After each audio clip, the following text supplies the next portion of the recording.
സിനിമയുടെ ടൈറ്റിൽ എഴുതി കാണിക്കുമ്പോൾ, ടർബോ എന്ന് എഴുതി കാണിക്കുമ്പോൾ അവരൊരു ആനിമേഷൻ പരിപാടി ചെയ്തിട്ടുണ്ട്.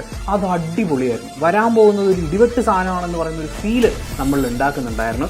ആ ടൈറ്റിൽ അങ്ങനെ ഡിസൈൻ ചെയ്ത ആ വർക്ക് ചെയ്തിട്ടുള്ള ആളുകളും അതിന് ബാക്ക്ഗ്രൗണ്ട് സ്കോർ ചെയ്തിട്ടുള്ള ക്രിസ്റ്റോ സേവിയറും ഒരു വലിയ കൈയടി അറിയിക്കുന്നുണ്ട്. ബിന്ദു പണിക്കറാണ് അമ്മയുടെ കഥാപാത്രം ചെയ്തിരിക്കുന്നത്. ബിന്ദു പണിക്കർ കിടും, ഒരു രക്ഷയില്ല.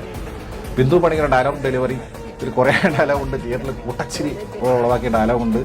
ജെറി എന്ന് പറഞ്ഞിട്ട് ബിന്ദു പണിക്കർ സാധനം പറയുന്നുണ്ട്. അത് ഇങ്ങനെ പോയിക്കൊണ്ടൊരു സിനിമ പിന്നീട് ഹൈ ആവുന്നത് ഇതിലൊരു പോലീസ് സ്റ്റേഷൻ ഫൈറ്റ് ഉണ്ട്.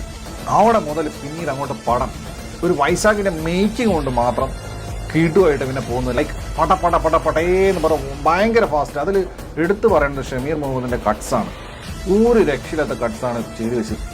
ഇതാണ് ഹൈപ്പുള്ള സിനിമ എങ്ങനെ ഇറക്കി വിടണം, എങ്ങനെ അത് വർക്കൗട്ട് ചെയ്യണം എന്നുള്ളത് മമ്മൂട്ടി കമ്പനി കാണിച്ചു. ഒരു രക്ഷയിലാണ്.